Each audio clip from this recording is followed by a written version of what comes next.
this is such an important issue that we have literally just launched an inquiry into teacher retention and recruitment. So absolutely delighted to be able to support this morning's meeting. As those many who are joining will know, NFER is a leading independent provider of education, research and insights. Its mission is to improve outcomes for future generations everywhere and to support positive change across education systems. And it does this by creating and sharing research evidence and insights on education policy and practice, informing policymakers and other key decision makers, and strengthening practice in the classroom. It has, for a number of years, done a large-scale school workforce research program to gain a deeper understanding of the dynamics within the teacher workforce in England. And indeed, the last year's report was cited quite heavily in our launch of our select committee inquiry on teacher recruitment and retention. So very much looking forward to hearing more about the content of this year's report. The 2022 annual report highlighted new insights on the state of teacher supply after a pandemic and impact of the pandemic on teachers' working lives. And we're looking forward to the 2023 labour market report highlighting the latest trends in recruitment, retention, pay and working conditions to assess the current state of teacher supply. In terms of the format of today's event, we're going to hear the presentation first and foremost from Jack Worth from the NFER to talk us through the findings of this year's report. And then we've got a panel discussion with Ed Dorrell from Public First, with Niamh Sweeney, the Deputy General Secretary of the National Education Union, and with Evelyn Ford, President of the ASCL and head teacher at Copthall School, which I will be facilitating. And then we'll have a Q&A session. I would ask, please, that we will people use the chat to ask for any support and assistance from the NFER team rather than to ask questions, and use the Q&A function to put down questions for the Q&A session. We'll give each of the panelists 5 minutes to respond to the findings of the report before that Q&A session, but we should have plenty of time for questions, and we're due to wrap up at 11:30 a.m. So with that, delighted as chair of the select committee to be asked to chair such an important event, and one which I think is absolutely crucial on the important issue of teacher recruitment and retention. I'll now hand over to Jack for the presentation. Well, first, I'm delighted and very pleased to see the Select Committee has taken an interest in teacher recruitment and retention and teacher training, given all of the issues around at the moment in terms of recruitment and retention that we'll be talking about today. So really very pleased to see that. So welcome everybody. This is I'm going to talk about the findings in our Teacher Labour Market in England report, which is our 5th annual report on the teacher labour market, and a lot has happened over those 5 years in terms of the teacher labour market. We had growing teacher supply challenges at the end of the decade, and then a pandemic which caused all kinds of havoc, but also had a slight silver lining in that more people came into teacher training and more teachers were retained. But as we'll be talking about today, some of the challenges post-pandemic are even more intense than they were before. I'd like to thank my colleagues who've all worked very hard on this report. Henry Faulkner-Ellis for doing a lot of the analysis, and particularly to Dawson McLean, who's done an awful lot of work pulling this report together with all the analysis and all of the writing. So great job from my team to pull this all together and give these findings to you today. So in terms of our overarching findings, it's that teacher recruitment and retention challenges have significantly intensified after the pandemic. So we're really facing quite significant challenges of recruiting and retaining the teachers that the system needs in England. And with that in mind, we really need urgent policy action to address the attractiveness of teaching, and that's both in financial and non-financial terms. The attractiveness of the teaching compared to alternative jobs and careers is vital to understanding some of these trends, and that's what we really need to focus on improving across both financial and non-financial factors. So I'll be talking about the trends, the latest information we have about where recruitment and retention are going, and some of the underlying drivers of that, but also really talk about 3 long-term drivers of recruitment and retention, and see what's been happening to those and how they're feeding into the wider picture. So talking about pay, what's been happening over the last 10 years in terms of pay, and also workload, which is really important as the #1 factor teachers cite for the reason why they leave, and also a new emerging or even more intensifying factor, which is flexible working, which I'll talk about at the end. So in terms of what's been happening with initial teacher training recruitment, so we saw that there was an increase in the number of trainees coming into the system during the pandemic, but this year, last year, in entries in September 22 were significantly below target. So for primary, that was below target, which is always a concern, because primary tends to be at or around its target, which so it's a kind of signifier of the scale of the challenge. But particularly for secondary, the recruitment against target was more than 40% below target across all the different subjects, and significantly below where it was just before the pandemic. So while there was a bit of an increase in during COVID, the numbers were significantly below where they were before the pandemic, which is very very concerning. And then across a wide range of subjects that were below target. So a lot of usual suspects like physics, computing, modern foreign languages, design and technology, which has also been behind its target for a number of years, all significantly below their targets. But a wide range of subjects as well. So a lot of other subjects, only 4 subjects actually recruiting above their target. And as I mentioned, primary.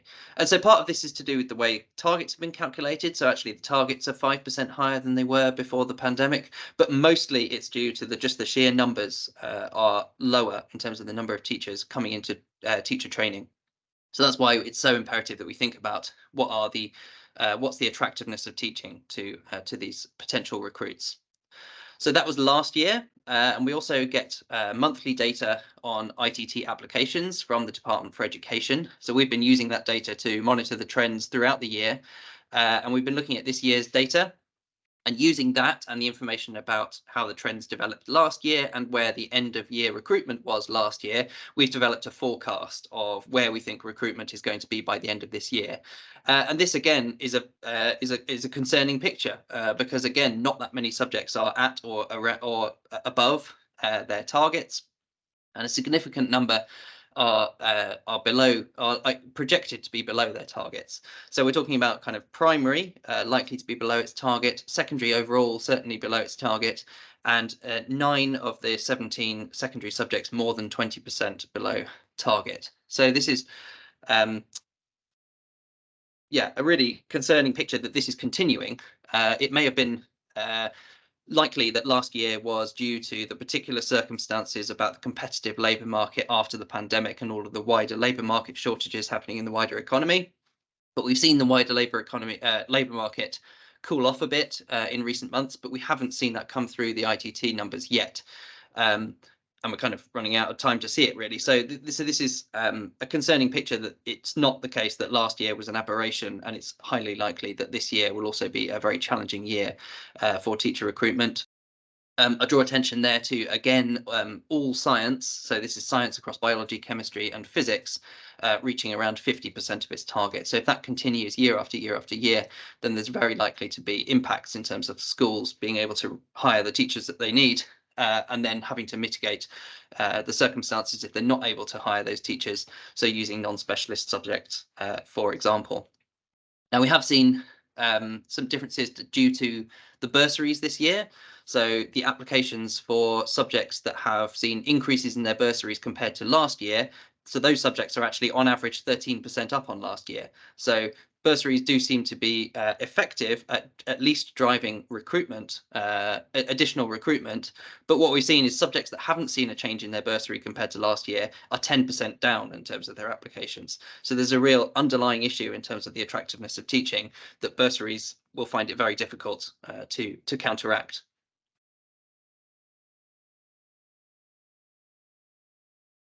I was pleased to come to Robin's committee recently to talk about the Prime Minister's plan about increasing maths to 18. So it's particularly good to think about maths because on the previous chart, you can see there we're predicting maths to be about 90% of target, and it was about 90% of target last year.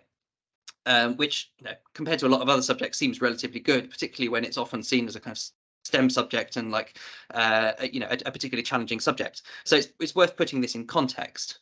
So what we've seen is that the number of ITT entrants has kind of gone up and down, and it was historically low last year compared to what it has been in the past. So we're still not attracting enough maths teachers to meet demand.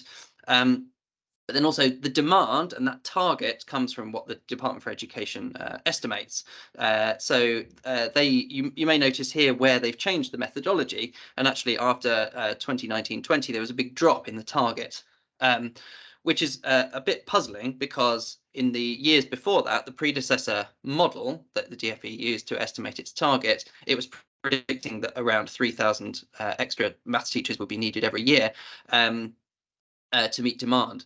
So it's a bit of a puzzle why the new model has had this effect on the target and reduced it so much, given that the previous one was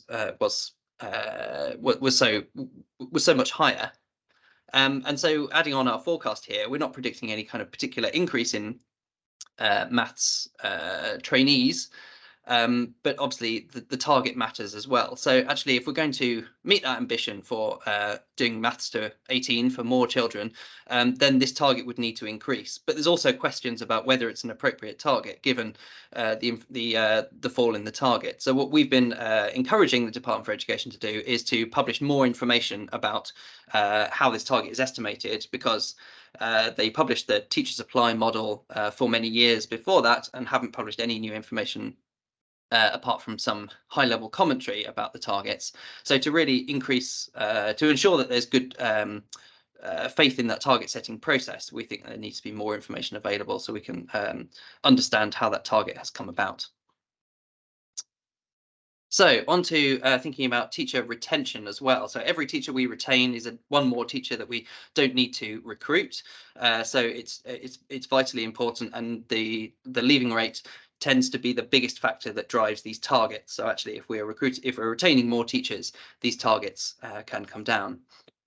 And so here we've seen a reduction in the number of teachers leaving, which was during the pandemic. So the last 2 years have been heavily pandemic affected, and we haven't got any post-pandemic data yet on the number of teachers leaving. But as I'll show in a minute, I think we can be fairly confident that that is likely to jump up, and that there will be more teachers leaving in 2022, or more teachers left in 2022 that we will find out about in a few months' time when the data is published.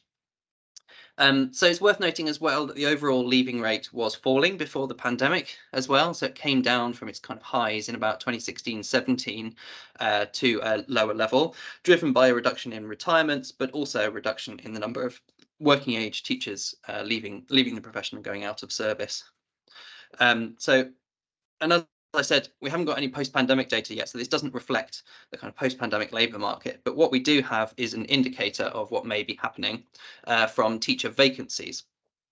So this data is data we've analysed, provided to us by TeachVac, which is a job vacancies, a job board and a data scraping service. So they have monthly data on the number of applications for classroom teachers that schools are posting. And here we've seen a big increase since the end of the pandemic. So compared to the year before the pandemic, last academic year, the number of vacancies posted by schools was 59% higher than it was in the year before the pandemic. So far this year, up to February 2023, those numbers are 93% higher than they were at the same point in the year before. So it's while teacher vacancies are an indicator of lots of things, including teachers moving school and also changes in demand. So the number of pupils increasing, for example, would mean more vacancies needed to increase staffing. It is also an indicator of attrition. So it's likely to be the case that the attrition rate of teachers has increased since the end of the pandemic. So we're facing kind of difficulties retaining teachers as well in the current market. So moving on to think about some of those longer term drivers of these trends in recruitment and retention. And the first one, topical given the government is in intensive talks with unions, is teachers' pay. And so if you look at real terms growth in teacher earnings since 2010, the average median salary has reduced in real terms, so it's fallen in real terms by about 12% up to 2021-22. So, I mean, that's concerning enough, but actually what really matters in terms of thinking about what the impact of pay is on recruitment and retention is to think about competitiveness. So how does that compare to other jobs and careers? So we've got two measures to look at here. So one is similar graduates. So this is we use the labour force survey to look at graduates, so those with a higher degree. And similar means that they have the same age, gender and region profile as the teachers that we're looking at. So there you can see that compared to 2010 growth rate, it's 11 percentage points higher for graduates compared to teachers over that same time period. And then for average earnings in the wider economy, which includes kind of increases to the minimum wage during that time period, we've seen a 17 percentage point difference. And we know from our research in terms of what happens to teachers after they leave, that a lot of teachers go into lots of different sorts of jobs, including lower paying, less professional, kind of lower than professional occupations. So it is good to look at this wider benchmarking of different earnings because it's about the relative attractiveness of teaching. And on pay, we've really seen a reduction in that relative attractiveness.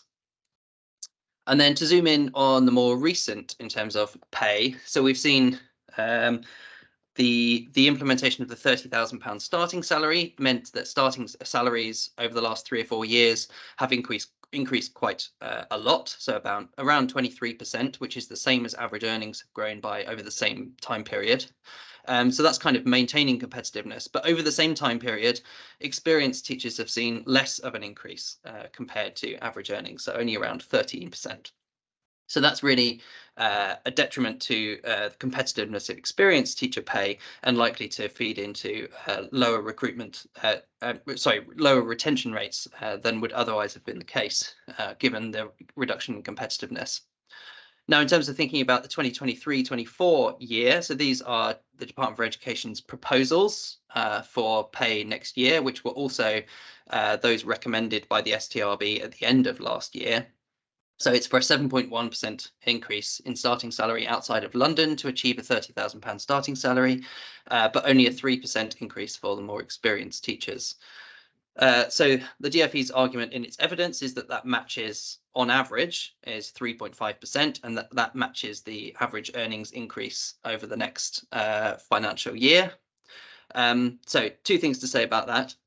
One is if you're only matching average earnings, then it's not improving recruitment and retention, it's kind of standing still, if you like. So 3.5% is enough to stand still. But secondly, last week was the budget, and alongside the budget was the Office for Budget Responsibility's updated forecasts. And there we've seen an increase in its forecast for average earnings next year from 3.5% to 4.1%. So actually, the competitiveness picture is even less in terms of pay for on average for teachers, so actually falling behind, even further behind what's going on in average earnings. So this should really concern us, and if we want to improve the attractiveness of pay, then we need to be improving teachers' pay by more than is currently being offered for next year. So on to workload. So workload is important because it's the #1 factor that teachers report for why they left the profession. Workload encompasses many things. It's difficult to measure and capture fully, but we look at a range of different metrics to analyse teacher workload and see how it's been changing. So mainly using the labour force survey here. So to start with teachers' working hours. So in a typical working week, teachers work more hours than similar graduates. So about 4.5 hours per week, per working week in the most recent year. That doesn't take account of the holidays because teachers have longer holidays, but the average hours in a typical working week are certainly significantly higher. So again, some funny stuff happened in the pandemic in terms of working hours during the school closures. So you can kind of ignore the 2019, 20 and 2021 years, but there was between 2016 and just before the pandemic, again, working hours were falling. So there was some significant concentration on workload as a factor and trying to reduce teachers' workload, and it seemed to be falling. And what we've seen is that actually in 2021-22, which is the first post-pandemic year that wasn't interrupted by school closures, that has continued to fall. So we have made progress in terms of reducing teachers' workload according to this measure, but it remains high and remains higher than in other similar graduate jobs in a typical working week. Now, I said it's difficult and complex to measure, so we've got a range of other metrics as well. So here we look at the proportion of teachers and similar graduates that would prefer to work, say that they would prefer to work fewer hours, and also that they would prefer to work fewer hours even for less pay, and that they usually report working in their evenings. So again, a very similar picture there, where teachers, even in the most recent year, are higher on all of these metrics than similar graduates, but there has been an improvement in terms of teachers reported these things since 2015-16. So progress, but more to do. So finally, flexible working. So the pandemic has led to a transformation in the wider labour market and the graduate labour market in terms of flexibility and working from home in particular. So it's become increasingly prevalent in the wider labour market since COVID. So here we've got a measure from the labour force survey, which is the proportion who mainly worked from home, reported that they mainly worked from home in the reference week. So you can see here for teachers, it's essentially zero because teachers work on site and are in classrooms. But in terms of the relative attractiveness, we have to think about how does teaching compare to other professions? And it's in other professions and other graduate jobs that we've seen such a dramatic change. So that was typically about 15% before the pandemic, and that has really shot up during the pandemic to 44%. So it's effectively tripled during the last couple of years. So that really presents a competitive challenge to teaching. What can it offer to compensate for the fact that there's less flexibility, and that flexibility is now more noticeable because there are far more opportunities in the wider labour market for working flexibly and working mainly from home.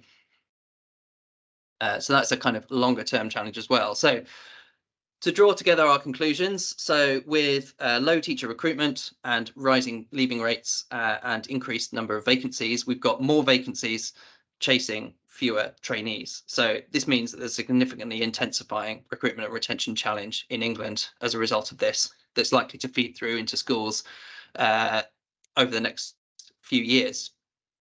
And the three key underlying drivers of that that we would draw attention to are teacher pay, which has lost competitiveness compared to the wider labour market since 2010, and which really needs addressing. Workload, which is the number one factor, and while it appears to have improved, working hours remain high compared to other jobs. And the lack of ability to work from home is a real competitive threat against teaching. So it's something we need to consider and address, whether directly through more flexibility or actually indirectly through compensating in other ways. So just to finally finish on our recommendations. So the 2023 Teacher Pay Award should exceed 3.5%, and in fact, it should exceed 4.1%. Because that is what the OBR is now saying that the average earnings will be in the next year. So we really need this to be at least 4.1% to narrow the gap in average earnings compared to the wider labour market and to improve the competitiveness of teaching. And the government should go further than that and develop a long-term pay strategy that further reduces this gap in earnings with competing occupations. So we need to make sure that that gap is coming down and the competitiveness of teaching in financial terms is increasing. And also, crucially, we need to ensure that schools have the funding to enact these increases without making cuts elsewhere. Government has had a focus on reducing teacher workload, an important focus over the last 5 years, and it should be encouraged by the progress that's been seen across a number of different metrics and surveys in terms of reducing teacher workload. So it should continue to remain focused on it because it appears to be paying off, at least in part. And particularly should look at making sure that the teacher workload advisory groups recommendations are being fully implemented in more schools.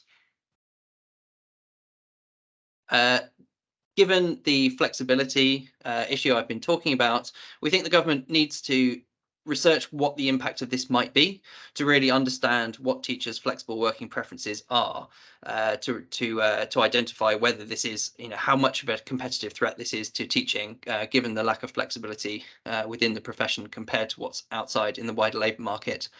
And use these findings to look again at the teacher recruitment and retention strategy, because that was released in 2019, and we just need to really make sure that it reflects the post-pandemic realities of working life that teaching is competing against. And then finally, thinking about school leaders.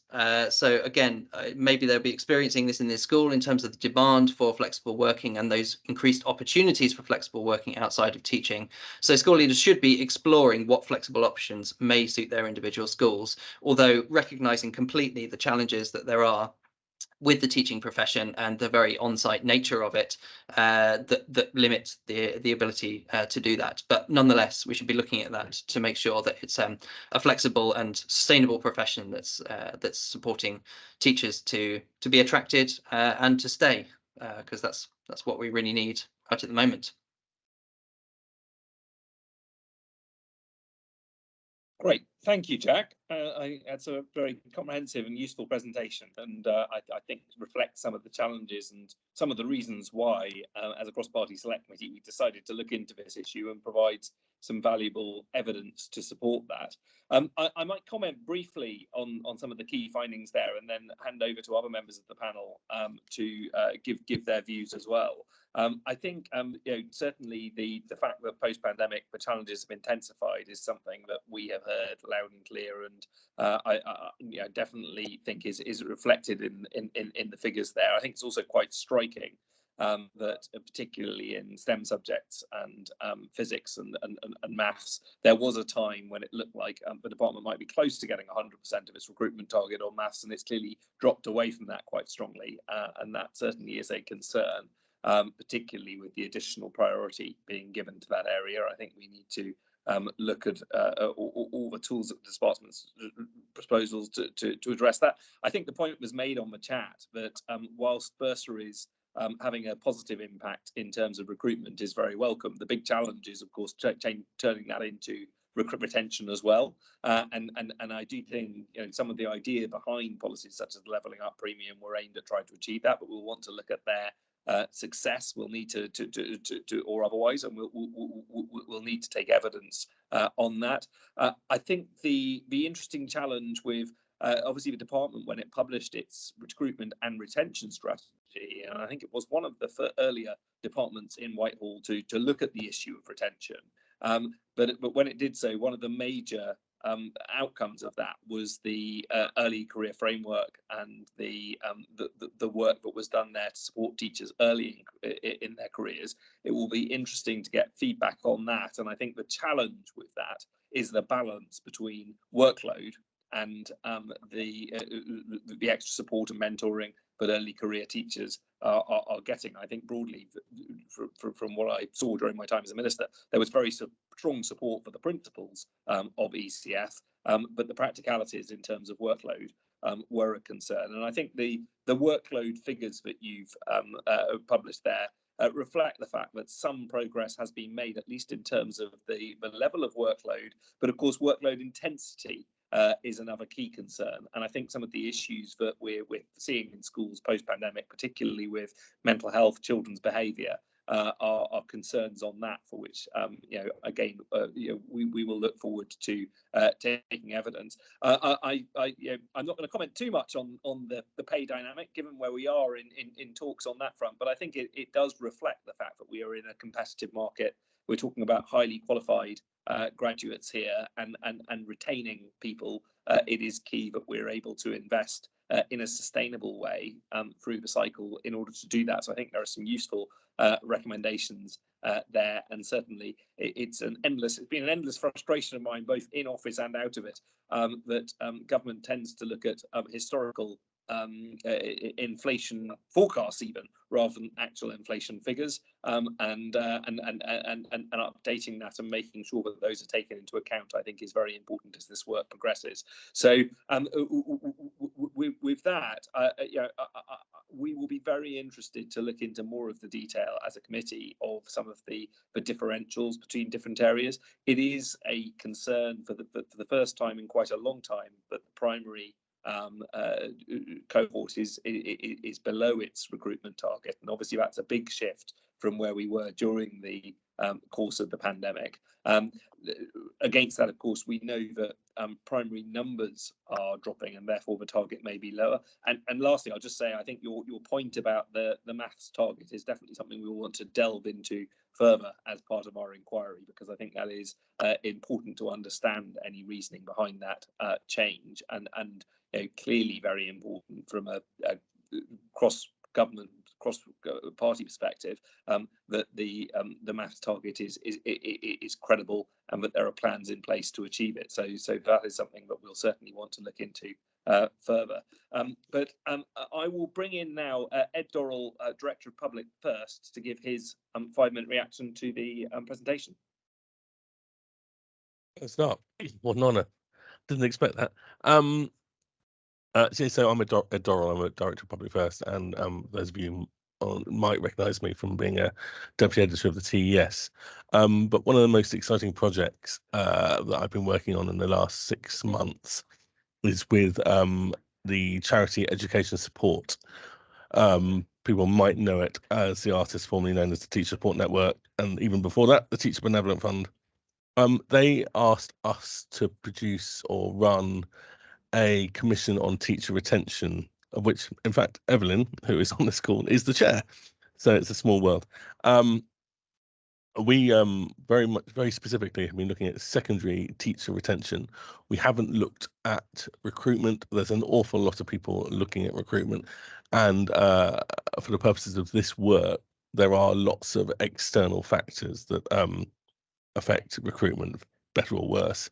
Whereas we thought there was a lot of work going on in schools to do with teacher retention that probably wasn't being surfaced sufficiently, and leading that conversation. So we focused this piece of work directly at that. Practically, we've looked. It's a exercise in a teacher opinion research. So we've done lots of focus groups with teachers, inverted commas, normal teachers, not the people on Twitter, not the people who come to meetings like this, but actual working, not teachers who are actively involved with the unions, but teachers who go about their daily lives. We also carried out a national rep poll of those teachers. I don't want to coin a phrase, cook our goose. The final report is not complete, but there's a few things I would say, which reflecting on Jack's conclusions, which I think don't give too much away from the final report. On workload, which is undoubtedly an issue, I agree with what Robin said, and I agree with what Jack said. There is, I think, and this is based on lots of conversations with lots of teachers, a lot more depth to that conversation than kind of raw data can expose. I think most teachers accept that they have to work very hard while they're teaching. And I think they accept that, at least during term time, they probably work harder and will work harder than most of their mates who work outside the education system. But the problem I think that we've sort of delved into a bit in the Teacher Retention Commission work is that there is still an ongoing problem with what you might characterize as stupid work. There is still too much farcical data entry. Too many schools and too many mats make silly demands about marking. There is just too much silly work. And I think that is comfortably as big a problem when it comes to retention as the actual number of hours worked. Now, there may be people on the call who disagree with that, but that is my takeaway from countless conversations with inverted commas normal teaching. There is good news buried within our work, which relates to that, which is actually the act of teaching is still very, very popular amongst teachers. What was the number we had? 81% of teachers said they were satisfied by the act of teaching. They enjoyed that work or they loved it. A vanishingly small percentage actively didn't like it. So there is something to build on there. I'd also like to make an observation about, I thought, a really interesting take that Jack had on flexible working. In the conversations that we've had, again related to workload, especially with younger teachers, unprompted, time and time again, people talk about comparisons to their friends who can work at home on Friday or pick up their kids from school. This is a complete change in the labour market, as Jack's data points out, and it is not gone unmissed in the staff room. People know that they, amongst graduates especially, so I think your data point, Jack, of whatever it was, 40% of people working from home, probably is worse, in fact, because if you compare graduate employers with teachers, it's probably even higher. Teachers have noticed that they are outliers, and young teachers, especially those who are thinking about having kids, really, really wonder about whether they could have a better quality of life, pick up their kids from school, that kind of thing, if they moved out of the profession. And again, not wanting to kind of give too much away about what we're going to conclude, I think your observation about what schools and mats and school leaders need to do and think about with flexible working is absolutely spot on. One final observation in our poll, which was 1,000 strong teachers, Nat Rep, 40%, what's the line? 40% of teachers are, and it's significantly up on other similar research, 40% of teachers are now going well above and beyond when it comes to looking after their students. Cleaning for them, looking after their clothes, feeding them, helping them with mental health issues. This is a big issue, the emasculation of local authorities and what it means that schools are now being asked to do, and therefore teachers, is causing, I think, untold pressure on the workforce. And without being a pessimist, I am not quite sure what the solution to this problem is, because teachers are by the very nature of being in the profession, in a caring profession, they're not going to step away. But I think it really, really, really adds to the stress of the job. And finally, and this is based only on focus groups, but I think it's true, since COVID, there has unquestionably been a step change in behaviour problems in schools. Behaviour is seemingly much worse. So, taken as a piece, and I should say I could talk about pay, but I'm not going to. Neve is in a much better position to talk about that, and can certainly, I'm sure, fill a few minutes on that subject. But taken as a piece, there are a number of external factors which aren't easily characterised in data points that I think we need to look very hard at. Thanks, Ed, and very much agree about the importance of behaviour. Certainly, that was always one of the key factors for people leaving the profession about, or one of the reasons that was given. I think it is also, in terms of flexible working, I did mean to pick up on that point myself, actually. I think we talked about flexible working in terms of the ability to work from home, but I think it's also worth exploring the opportunities for job shares, and particularly all the way up to senior leadership in education. I've seen a few excellent examples of job shares really working in schools and mats, but they're the exception. And I think some of the pressures that we see on both teachers and school leaders are partly because there hasn't necessarily been the focus on flexible working in this sector, but there has been in many others over the last decade. So I think there's definitely room for work on that front. I'll bring in Niamh next, and Niamh, I'm sure needs no introduction, but Deputy General Secretary of the NEU. Thank you, Robin, and thanks for today. I mean, I don't think that there is any doubt that what we've heard today, there's no surprise for anybody in the profession. The crisis is entrenched and the cuts are run deep and hard. And I think it is that gap in teacher earnings, the real growth between teachers and particularly experienced teachers and similar graduates. That means for experienced teachers that they are in real terms have lost up to £64,000 in their wages over the last 10 years. So this doesn't help make teaching an attractive choice for graduates and students. And once in the profession, it is that persistently high workload that drives too many out too early. And members of the NEU increasingly are telling us that they can no longer afford to stay in the profession.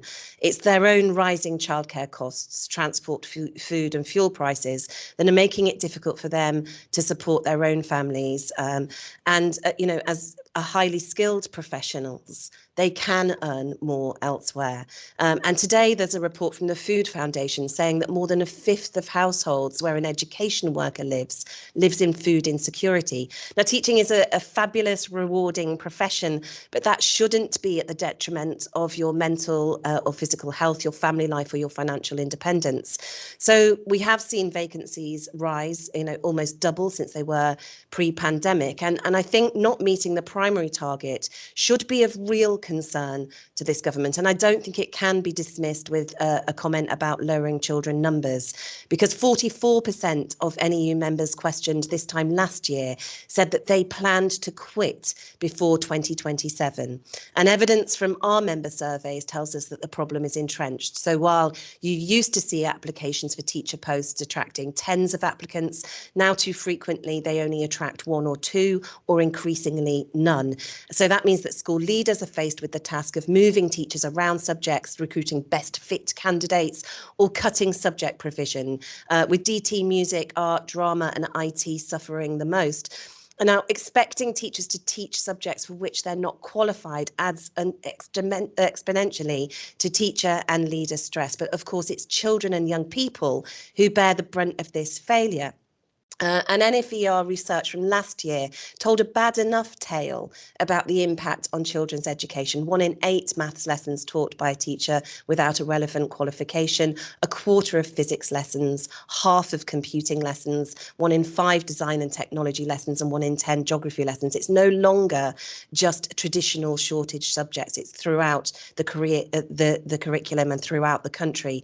And we know that in schools in more disadvantaged areas, those less likely to receive a good grade from Ofsted, they're finding it harder to recruit and retain teachers. And teacher churn generates workload and instability for those who remain in the school. And it's really difficult to mentor and oversee a complex EC framework, early career framework, when you have no experienced staff. But it also prevents children, young people and families from building strong, confident relationships with teachers, which post-pandemic young people need so much. Because we are seeing that the cuts to social care, support services, cuts to SEND funding, lack of specialist support for anxiety, mental health, and other disability services are all adding to teacher and school workload. This, you know, year after year, the government has failed to truly recognise the scale and severity of the issue. The workload is of concern. TUC research shows that teachers and leaders work more unpaid overtime than any other professions. And DFE's own evidence talks about part-time teachers working 35 hours a week. That's a full-time job. Teacher workload and teacher autonomy and professionalism remains the key reason why teachers leave the profession. And it's the issue of professional autonomy is one that the government needs to urgently address, because even before the pandemic, teachers recognised that the day-to-day work that they were doing was controlled by external pressures, from punitive alternative accountability systems that drives excessive workload. Government must address the toxic accountability system, that stupid work that Ed referred to, mindless data entry, mindless marking, commenting that you have marked, or taking photographs of children's work to prove that you've done it, is often driven by fear. Now, during the pandemic, working from home, staggered starts and finishes, more virtual interactions with external agencies and colleagues, whilst exceptionally challenging at times, demonstrated some of the benefits to teachers of flexible working. And we heard that 44% of other graduates report that they can mainly work from home. We know in education, flexible working is often only interpreted by being able to drop off your own child once a week at school, or being able to attend the odd family event, or actually in reality taking a pay cut and reducing your contractual hours. The government must ensure that truly flexible arrangements can be made, particularly as the workforce is made up of predominantly 76% women. The government needs to redouble its effort on reducing teacher workload in order to improve recruitment rates, but also retention rates. We need to develop a long-term strategy for improving the competitiveness of teacher pay. Pay restoration is vitally important.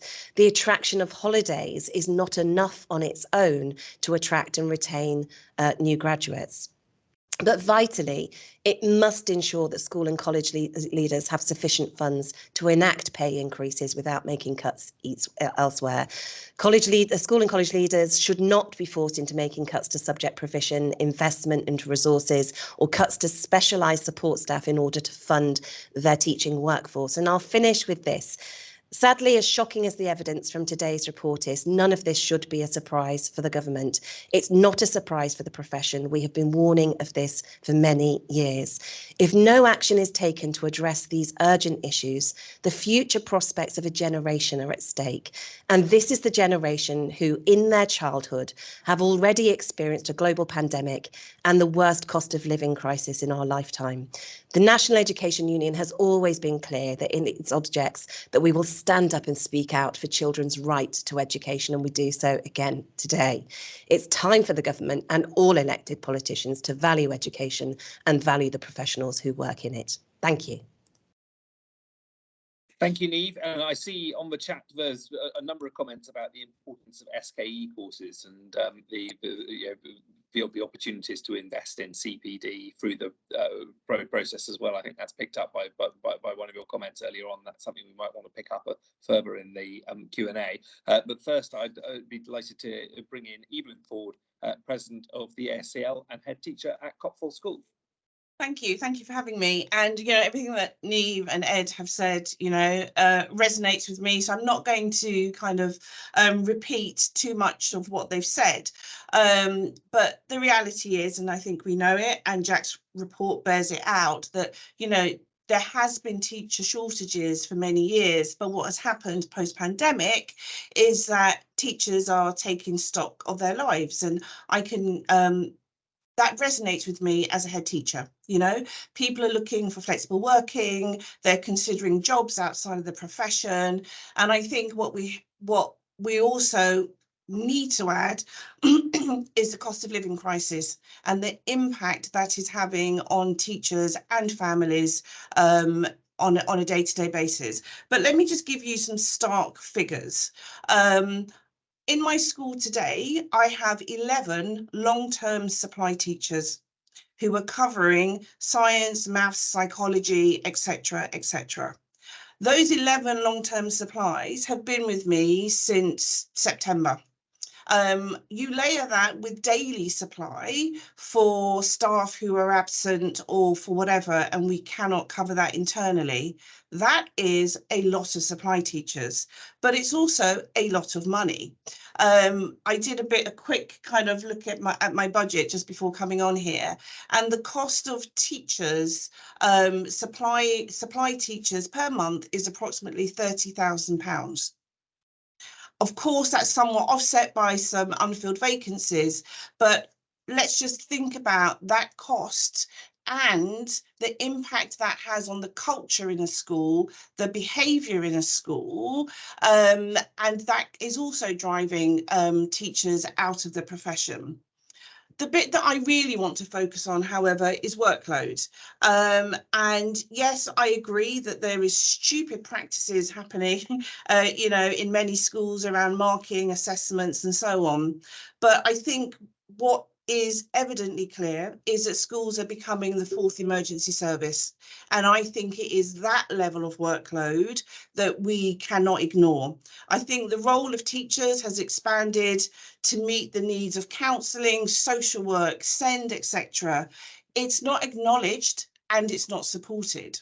And for me, that is a massive area that I think that the government really need to take stock on. So we find teachers who, you know, I'm a history teacher. I came into the profession because I love history.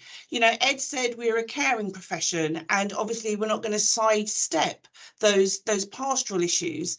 But actually, some teachers are taking stock of that, because what they're saying is, I'm not skilled to deal with suicide ideation. It is stressing me out, and it is the one thing that is potentially tipping some teachers over the edge, because they don't feel as if they are able to meet the needs of those young people. So you've got the mental health crisis, which I'm not sure to what extent the government is really understanding the magnitude of it. You did mention, Robin, behaviour. I think that has exacerbated tenfold since the pandemic. And again, you know, challenges that we have never seen in schools before. There is a sense of apathy from some young people, and behaviour. When I talk to school and college leaders through our school, behaviour is a massive issue as well. A behaviour hub isn't going to fix it. I think there needs to be a little bit more focus on taking some evidence and really talking to leaders as to what those issues are. I don't think we can ignore the accountability measures, and I think this week has brought it into sharp focus around Ofsted, and that stress that leaders and teachers find themselves under. The accountability system, in my view, needs to be addressed. It's knife edge, career defining, and that is driving leaders and teachers out of the profession. And finally, I agree with everything in the report. But what I would like to say is that the profession needs to feel valued. And I think there needs to be recognition for this amazing profession, the wonderful people that work in it. Obviously, there's pay and there's everything else, but it doesn't cost a lot to say thank you and really recognise this fantastic profession, because if we don't, we will continue to lose teachers and leaders by the dozen. Thank you. Thank you. It's very, very comprehensive, and I think absolutely on your last point, entirely agree. I think, you know, the huge value that teachers bring, and particularly that actually experienced teachers with great subject knowledge bring. There's excellent evidence for it. It transforms children's lives, and we can't say that often enough. And I think it's why this whole subject of teacher recruitment, retention, but also teacher well-being is actually so crucial. You know, just wanted to pick up on your point about behaviour. Absolutely agree that, you know, but I think behaviour hubs can make a contribution, but they're not going to solve the problem in and of themselves. And on mental health, I think we were debating this in Westminster Hall just yesterday around the specialist workforce and the need for more of that. I think schools are much more trauma informed and mental health aware than they've ever been before, but the burden shouldn't be falling on teachers or leaders to address what are fundamentally health problems. And that is something that you know, I have offered to guest on the Health Select Committee, actually, in order to raise some of the issues that we're hearing from teachers and educators about the pressures on CAMS and that sort of thing. So I think there is, you know, we need a whole system response to that. It can't all be dealt with by the education sector and by teachers. Now, we've got a lot of good questions on the Q&A, so I'm going to switch my screen over to pick up on those, because I know there's a lot of interest already. I will, no, it's disappeared. Get that in front of me, and we will try and run through as many of those as quickly as possible. perhaps I can ask, so first question we've got, do we need a Ben Barton asked, do we need a new set of funded roles in schools to support behaviour and pastoral challenges? Is there a new contract between home and school that has created during the pandemic? And I do think there is this issue of a sort of cultural reset. But I think certainly the work that we're doing as a select committee on persistent absence reflects the fact that actually there is real concern about the number of children out of school for long periods of time. I do think that the safest place for children to be in many cases is in school, and we do need to try and reiterate that message to parents, partly because of the wonderful work that teachers do. But I don't know if anyone on the panel wants to comment on that. Yeah, can I just say I fully agree that we do need some funded roles, sorry, because teachers are stretched massively, and the pastoral staff are also really stretched. I do think the cultural reset with parents, I also think it's important. I think that some parents are also struggling post-COVID, and you've got the cost of living crisis and sometimes parents, they let off that steam to school and college leaders, but actually what we need to be able to do is to be able to support families more, but it cannot just be left to the schools in order to do that. But anything around funded roles, of course, every school and college leader would welcome that.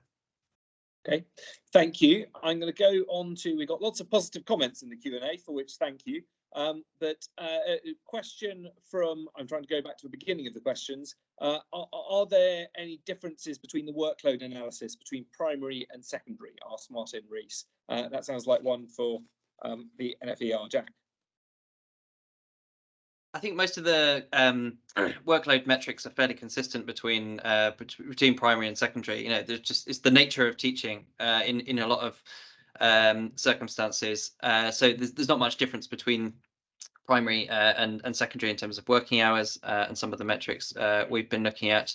And just to agree with what Ed said earlier in terms of how we measure workload, I mean, it's a phenomenally complex topic, and it's a lot to do with kind of what tasks you're doing and how workload feels.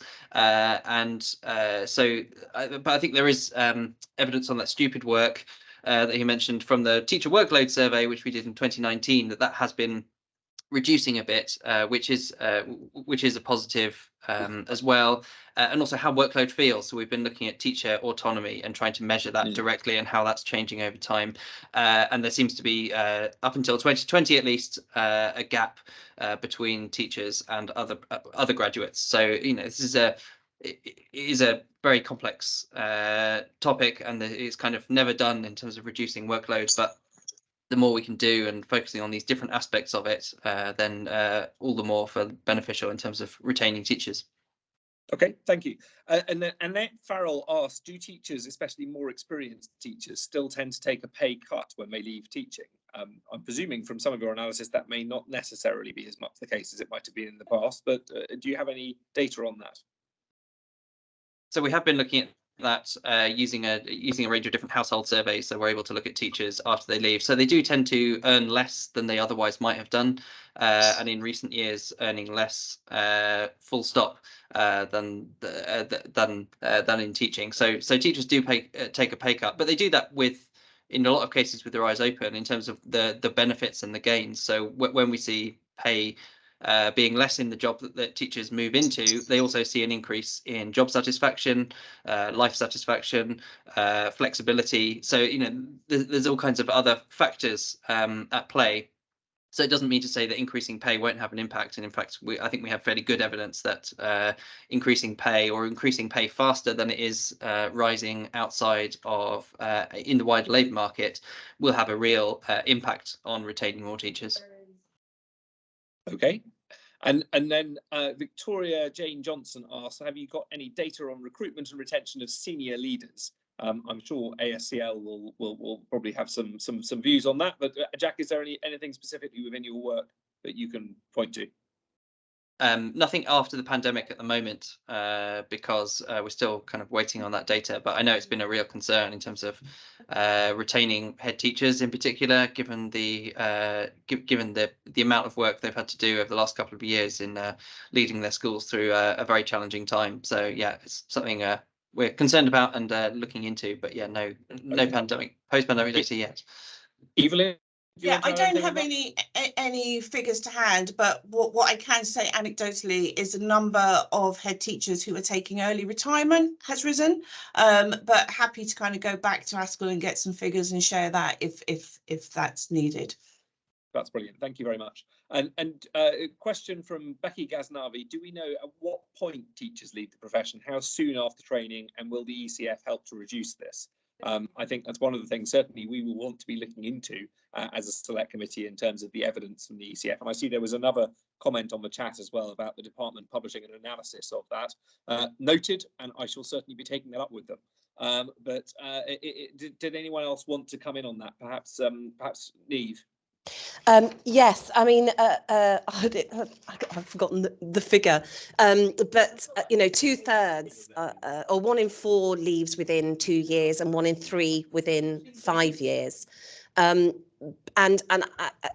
you know, that is a real concern that, you know, they haven't quite yet discovered their mastery, you know, that developing that. And that is also an impact of workload for those teachers that remain in the school. But I'm really concerned about the early career framework. We're increasingly hearing from members who are mentors saying that it is extremely burdensome process to support new early career teachers through. We're getting increasingly reports from ECT members saying that that it's as a longer process, that they're asking to pause it, to maybe drop out for a bit and try to come back. And we also, I think, really need to look at serious concerns about the ITT review and about provision of ITT, that we know that means that there are going to be some areas of the country where there is no initial teacher training education being provided by a university. That limits the ability of some people to apply for teacher training courses, and the cost of living crisis is also having an impact on graduates applying for ITT, because when you train as a teacher, you have to be able to travel and you have to be able to you know, have a placement, and like other postgraduate courses, you can't have a part-time job at the same time. So all of those things have an impact on early career teachers. And I think the biggest thing is that early career teachers, when they live away from home and get their PGCE, they work for a couple of years in the school that they were at university, a town that they were at university in, and then they see their peers from school and from university buying houses, starting families, being able to have lives that they are not able to do because their wages are not keeping up with other graduate professions. So just to that point in ITT as well, we've got the question, do we know if the source of graduates to ITT in shortage subjects is reducing, i.e. students choosing to study science, maths, MFL, etc.? Certainly from what I've seen, that's not necessarily the case in science and maths. I think the problem is that the competitiveness of people taking those degrees in many other sectors. But I don't know, Jack, do you have any further data on that? No, I mean, we're going through a kind of barren patch of number of 21-year-olds, which is kind of the age, just demographically in terms of the age of new trainees, that they typically tend to be kind of 21, 22. So that will be challenging. But I think I agree with you in terms of the trends in subjects, that we're not necessarily seeing fewer in those STEM subjects. It's just that it's really hard to attract them in, given the options they have available and the options, well remunerated options in the wider labour market that people with a maths or science degree that we want to attract into teaching have elsewhere outside of teaching. So that is a real issue, and that's the kind of thing that early career payments targeted at those kind of shortage subjects can achieve, because there are additional challenges in these subjects that really need their own measures to address the attractiveness, and both on retention side in terms of that, but also the bursaries to really attract the numbers we need. At the moment, they're not attracting the numbers we need, but it's just a very competitive labour market, and the numbers are low. Yeah, okay, thank you. And then we've got a question from Lisa Maria Muller. What do we know from other countries about flexible working policies and their impact on teacher recruitment or retention? Many countries allow teachers to work from home when they aren't teaching or scheduled for cover. Does this impact retention? I think that's a really interesting and good question, certainly something we'll want to look into as part of our inquiry. But I don't know if any of the panel have any evidence on that front that they would like to give. I'm afraid I don't, although I've just had exactly the same thought as you, Robin. I should look at it from the Teacher Retention Commission as well. Not that we're in competition. Very good, excellent. Well, I think we can all look into that and come back in due course, because it seems a very valid and reasonable question, and probably also worth investigating what's going on in the independent sector in that respect, and whether there is any difference of approach or indeed retention. Nicola Rue asks, recruitment for business teachers is becoming more difficult. Why is this subject exempt from bursaries? Not national curriculum, but a popular choice for students. And I think, as a former minister, I think I'd have to give the answer on that. But the bursaries do tend to focus on EBAC subjects, and that would be the prime reason behind that. But I agree, it is a popular choice for students, and I think it is subject of debate, and again, one of the issues that we might want to delve into a little bit further on the inquiry, because I've certainly had a lot of contact from teachers of RE over the years saying that they feel that that ought to be included in bursaries as a subject that has a shortage of teachers and is very important. I know that there are a range of subjects that feel that way, but I think the department's logic does tend to be that they focus primarily on EBAC subjects when it comes to these. Tara Hanley asks how can we get better at measuring workload? Huge amounts of work in flexibility versus life during term, huge amounts of working from home, evenings and weekends has always been an issue. Yes, complexity and intensity is also an issue. Very much agree. And I think having detailed working groups, and actually I'd echo something that Jack said here, and I think Niamh is also, having detailed working groups where actually the unions are able to engage on the detail of workload with the government, I think is really important on this, making sure that there is a proper dialogue about particularly how we target and reduce some of that unnecessary workload for silly work that Ed referred to.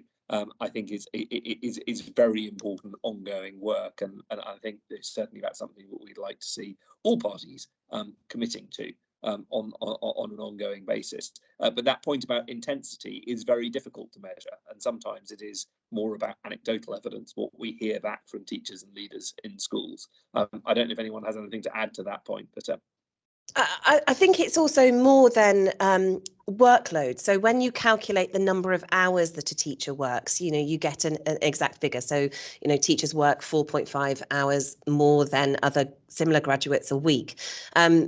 But it's the emotional toll. So maybe when you close your laptop, you're not essentially working, but you're still thinking about those children in your class that are living in poverty. You're still thinking about that safeguarding case that you've been told doesn't reach the threshold. And you're still thinking about that child who's been on a CAMS waiting list for 6 months. And teachers and school leaders and support staff report that mental toll to us all the time, and they do it. They are worried about other people's children at the detriment of their own family lives, and that is something I think we really need to take that anecdotal evidence very seriously. And it isn't, that discussion about those pastoral roles, those funded pastoral roles, are vitally important, but they're also vitally important in the community. So we need youth workers, we need community support officers, we need mental health services, we need school nurses, and all of those things have been decimated over the last 10 years, and we are seeing the impact of that. And I think COVID has exacerbated that. One of the biggest problems I felt as a teacher when I went back into the classroom after working from home was the sheer noise and being around people again. I don't think we can underestimate the impact that isolation had on children and how difficult it has been for them to come back into school environments. No, it's definitely been. Oh, sorry. Yeah. Can I just totally agree, Niamh? And I think, something that would be just amazing is if pastoral leaders were given supervision. So, and that's funded, because an example in my school is that, I have a mentor and a DSL and a deputy DSL, and whilst budgets are stretched, I invest in their supervision because of all of that heavy lifting that they're doing. And as Neve says, they close that laptop and they're still going home with the young person who said they're going to commit suicide, with the young person who is self-harming. And what do? They take that home to their families, and that's not good for their mental health or well-being, or indeed their families. So something that, you know, the government could look at is funding those supervision places for people who are carrying those pastoral roles. And something else that Ed and I spoke about in the commission is for social workers, for things like the place to be, which has a real lens on mental health and well-being. If we had one of those in every single school, or a couple within a borough, how amazing would that be? It would enable teachers to get on with teaching, and all that other pastoral and that heavy lifting could be done by the professionals. Thanks, Evelyn. And I've seen some great work done by Place to Be over the years, so you recognise the value of interventions like that. We got a question. Robin, Robin? Sorry, Ed. Yeah. Would you mind if I just added something? I think there's a big fundamental question here which relates directly to workload and teacher retention, which is, what do we want schools to be? I spent yesterday at Reach Academy Feltham, which is a prime example of a school which has willfully gone above and beyond what a traditional school does, and it raises money to do so. If we want schools to fill the gap where local authorities have been forced by austerity to make extensive cuts, then that's fine, but they needed to be funded to do so. At the moment, what you have is schools being underfunded to fill a gap where local authorities used to be. We see that with school home support, we see it with CAMS, we see it with all manner of things. Now, there's lots of teachers who I think would welcome the idea that the schools could be that function. But if we're not going to see teachers burn out, then we need to fund them to do that. And they're not being funded to do that. I think there's also a balance there in terms of, while there are many people who and I recognise teachers are incredibly dedicated people who take on a lot of responsibilities and therefore will often take those on. There's also an element where, particularly with mental health, I think we do need to be able to draw a line as to where actually it does need to be the responsibility of the health system and health professionals, and having working CAM systems is really vital to that. You know, just in the interest of a bit of balance on that front, I think more money is being spent on mental health than ever has been before, but clearly and very evidently it's not meeting the level of need, and I think it is really important that we get that right, and certainly that is something which is a priority for me, and I know most people who have an interest in education. So it is something that I think we do need to strike the right balance there. But of course, if services are being delivered, they have to be properly funded, and absolutely recognise that point. I did just want to turn to this question of Deborah Mills, and I think it's really a question for Jack. What is the importance of holidays and pension and other elements of teacher remuneration in assessing competitiveness? Is that something you've been able to look at in comparison to your other graduates?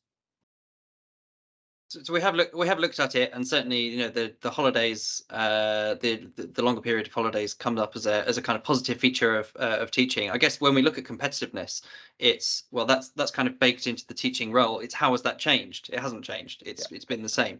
And actually, what we've seen is a reduction in the competitiveness of pay. So everything else equal, that's reducing competitiveness. So I think you know, the holidays are an attractive part of teaching, and that should be you know, celebrated, but alongside all of the other challenges in terms of, you know, when teachers are working, it's longer hours, and also the change in pay and how that's affected kind of the relative attractiveness, and also things like flexible working in terms of, you know, how that compares and how that's changed over time. So we should be really focusing on how things are changing over time, rather than, you know, necessarily thinking about all of those things that are baked into teaching and aren't necessarily changing, which are both positives and negatives. Okay, thank you. And there's a follow-up, there's a separate technical question from Tessa Lawrence, which is noting the report looks at 2 geographical areas, north, west and southwest, that are struggling significantly more than other areas. What additional support may be available to those areas to support recruitment and retention? Now, I think partly part of what the department was trying to do on that was for levelling up premium, which particularly for certain areas of the Northwest will potentially make a difference if that works over the long run. But is there? I think the other answer I would give on that, and particularly important to the Southwest, is fairer school funding. I do think making sure that the school funding formula meets need wherever it is, and is properly targeted is a really important element of how we support schools in that respect. But I don't know if anyone else on the panel wanted to jump in on that point about geographical need and diversity. If not, I will move on. I can offer that so NFER recently produced a data dashboard, kind of looking at some of the different metrics in teacher recruitment and teacher retention. Some of the indicators of teacher shortages that Niamh was talking about in terms of subject specialists by degree, and we've published a lot of that data in an interactive way so people can explore kind of the differences by geography. And I think a lot of the challenges are very different across different areas, so I think it's kind of too complex to kind of go into now, but there seems to be different challenges in different areas. London faces different challenges to the Northwest for sure, so I think it's just about meeting those different needs across the country. Yeah, no, that sounds fair.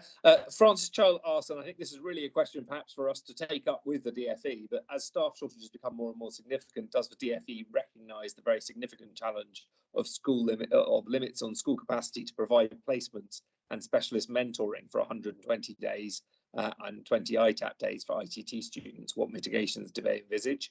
Absolutely recognise that's a really crucial part of making ITT work and making sure that what the department used to describe as the golden thread reforms of ITT, ECF and NMPQ sort of all work in a complementary fashion. But that is one, perhaps rather than asking the panel to ask, I will take on to try and raise with the department when we do our inquiry.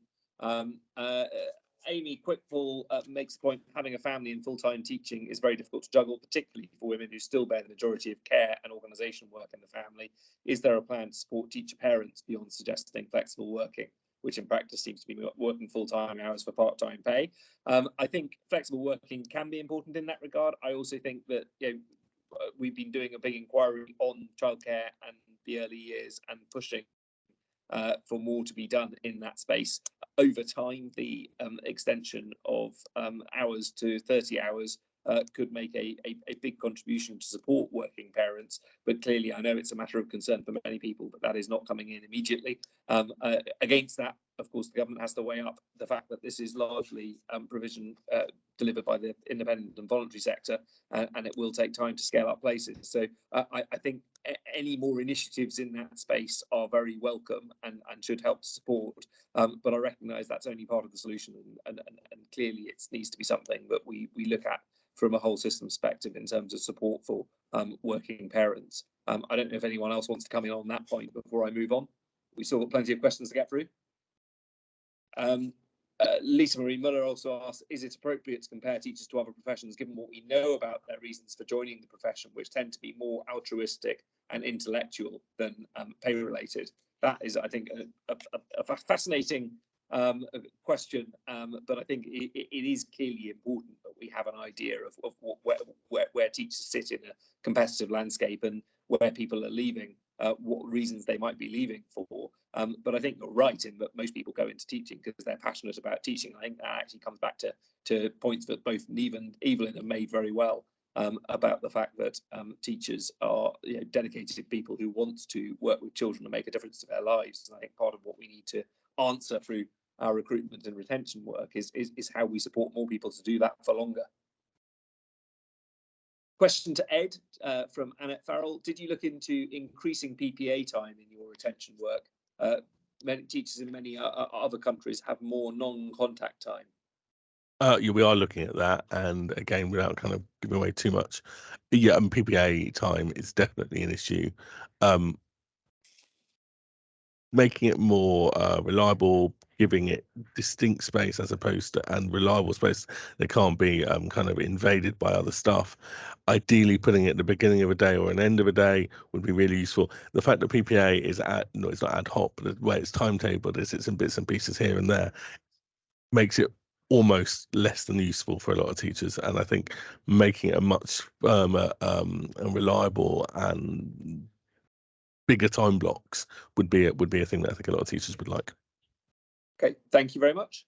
I think some further technical questions on ITT, which again, I think if I may, I will take on board for pressing with the inquiry rather than necessarily putting to the panel right now. But I think Niamh, I think, has also already raised some of the concerns on that in terms of the pressure of work relating to mentoring. And I think that's certainly something that we do need to take account of in terms of our inquiry. Ben Barton asked, do head teachers and hiring managers need more support in recruitment and retention? How can this be deployed if it doesn't feature, or as it doesn't feature in the new NPQs? And I think that, again, is a very interesting question, which I'd be happy to follow up on. I think the scope of NPQs is always going to be subject to debate. I think they are an important intervention, and where they can support teachers aspiring to become heads and head teachers, they're a useful investment. But I think making sure that we have the right approach to managing workforce is a really important part of the system. I think some in government would argue that is helped by having strong maths, but I know that there will be other views on that. I don't know if any of the other panel want to come in on that point about what support head teachers might need or benefit from when it comes to managing these issues of recruitment and retention. I would agree that they definitely need more support, or more of that and on. Okay. Yeah, and I think if you just look at Wendy made a point about the cost of advertising in the TES is just ridiculous. So we go back to funding again, but maybe there's a piece of work that needs to be done there. And I know that we can advertise on the DfE website, but the reality is you get much more traction from the TES. So maybe something needs to be done there. That sounds like one for Ed to feed back to his former employers. I have nothing to say. Nothing. Suzanne Brown asks, are colleagues aware that the effective flexible working in schools practitioner network exists to share good practice around flexible working, free CPD? Well, I think that's a useful public information advertisement, and much appreciated. Cherry Moore says the bursary works, but do we track how many of those in receipt of the highest bursary actually take up teaching jobs and make the bursary worth it for the profession? Should there be a limit of years that need to be served, i.e. a golden hello, as there was in the early 2000s, where teacher load paid off after 15 years of service? Very interesting question, and one that I suspect the Select Committee may take an interest in. But I know that any form of golden handcuffs has its downsides as well as upsides in terms of attracting people into the profession. So I don't know if any of the panel have a view on that. I can see a hand up from Ed. So I think it's a really legacy hand. I think it's a really important question, actually. So we have fairly good evidence now that bursaries do encourage more people to enter teacher training. But actually, if that isn't sustained in terms of completing QTS, entering the state sector, and then staying in the sector for years in terms of those additional teachers, then that really brings into question its value for money. So that is something that we're going to be looking at over the next few months, actually, is to look at that longer term impact of bursaries. To really assess if they're working. And the other thing we have really good emerging evidence on is the effectiveness of those early career payments, because they are very much linked to being in the profession and staying in the state sector. So we've seen evidence that they increase retention when targeted at those shorter subjects. So I think that's a really positive suggestion in terms of how do we link this to things that we care about, rather than just getting into ITT, which is great, but actually if it isn't sustained, then it isn't necessarily that great, and it isn't necessarily that great a use of scarce resource.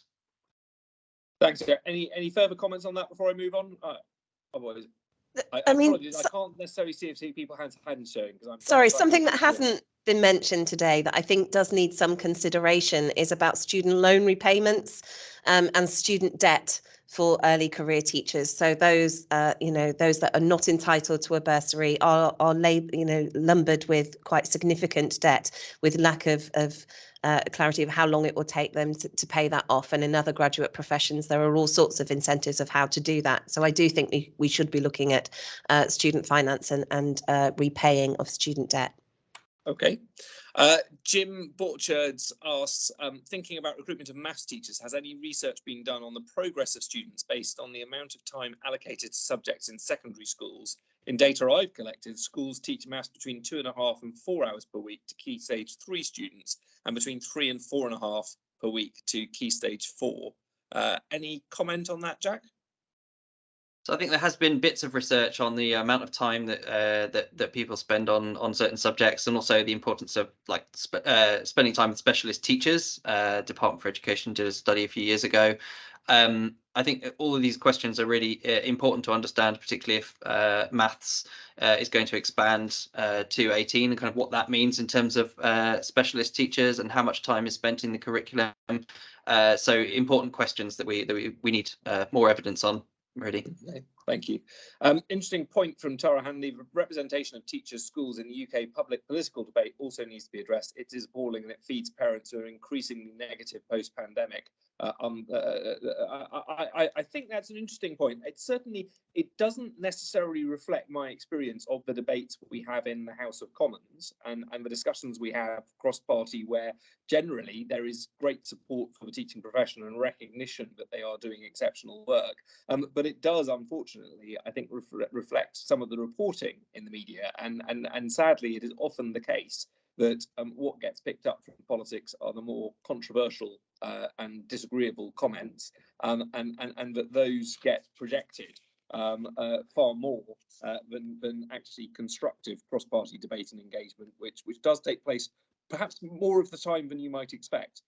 For those who might not believe that, I'd recommend watching a full session of education questions in the House of Commons, or a full session of a select committee hearing, as opposed to reading some of the comments in the press. But absolutely, addressing negative stereotypes and negative comments, I think, is a job for all of us in politics, and something that we should take seriously, because I recognise it does have a real impact on people, and I'd reiterate, but I think teaching is an incredibly important profession.